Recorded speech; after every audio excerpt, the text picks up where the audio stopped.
നമസ്കാരം കൂട്ടുകാരെ. ഇന്നത്തെ എൻ്റെ റെസിപ്പി വെറും 10 മിനിറ്റും കൊണ്ടുണ്ടാക്കാവുന്ന ഒരു രുചിയേറിയ സൈഡ് ഡിഷാണ്. വെസ്റ്റേൺ നാടൻ റെസിപ്പിയിലേക്ക് എല്ലാവർക്കും സ്വാഗതം. ഇതിനായിട്ട് ഒരു പാൻ ചൂടാക്കുക. ചൂടാക്കിയ പാനിലേക്ക് 2 ടേബിൾ സ്പൂൺ ഒലിവ് ഓയിലാണ് ഒഴിച്ചു കൊടുക്കുന്നത്. നിങ്ങളുടെ താല്പര്യത്തിനനുസരിച്ച് ഏത് ഓയിൽ വേണമെങ്കിലും ഉപയോഗിക്കാം. ഇതിലേക്ക് ഒരു 10 ചെറിയ ഉള്ളി ഇതുപോലെ അരിഞ്ഞതാണ് ചേർത്ത് കൊടുക്കുന്നത്.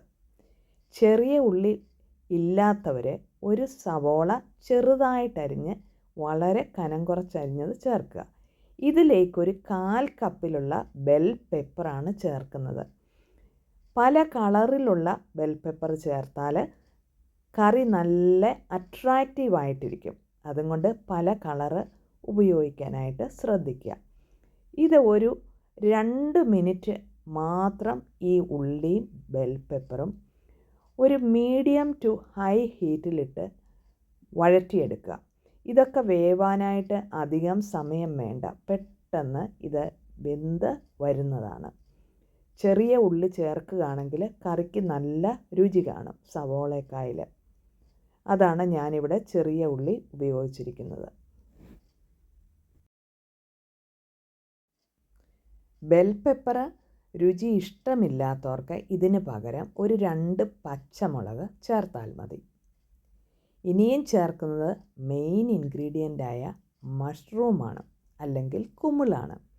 ഞാനിവിടെ 450 ഗ്രാം മഷ്റൂമാണ് ഇതുപോലെ ഒരുമാതിരി വലിയ പീസുകളായിട്ടാണ് ഞാൻ അരിഞ്ഞെടുത്തിരിക്കുന്നത്.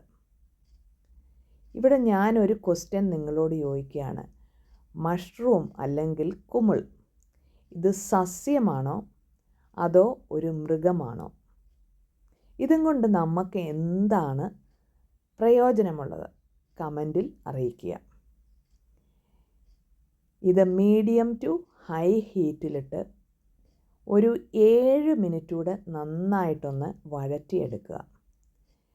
എപ്പോഴും നമ്മൾ മഷ്റൂം കുക്ക് ചെയ്യുമ്പോൾ വെള്ളം ഒഴിക്കേണ്ട ആവശ്യമില്ല. അതുപോലെ ക്ലീൻ ചെയ്യുമ്പോഴാണേലും ഒരു കൊലാൻഡറിൽ വെച്ച് പെട്ടെന്ന് നമ്മൾ ക്ലീൻ ചെയ്തെടുക്കണം. ആവശ്യത്തിന് കുരുമുളകിൻ്റെ പൊടിയും കൂടെ ഞാൻ ചേർക്കുകയാണ്. ഞാൻ ചേർത്തിരിക്കുന്നത് 1 ടീസ്പൂൺ കുരുമുളകിൻ്റെ പൊടിയാണ്.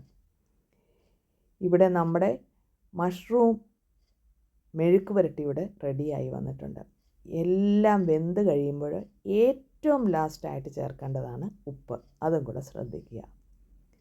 ഈ വീഡിയോ നിങ്ങൾക്ക് ഇഷ്ടപ്പെട്ടാൽ ഒരു ലൈക്ക് തരാൻ മറക്കരുതേ. ആദ്യമായിട്ട് കാണുന്നവർ ഒന്ന് സബ്സ്ക്രൈബ് ചെയ്ത് സപ്പോർട്ട് ചെയ്യുക. Thanks for watching. Signing off Shaina Thomas.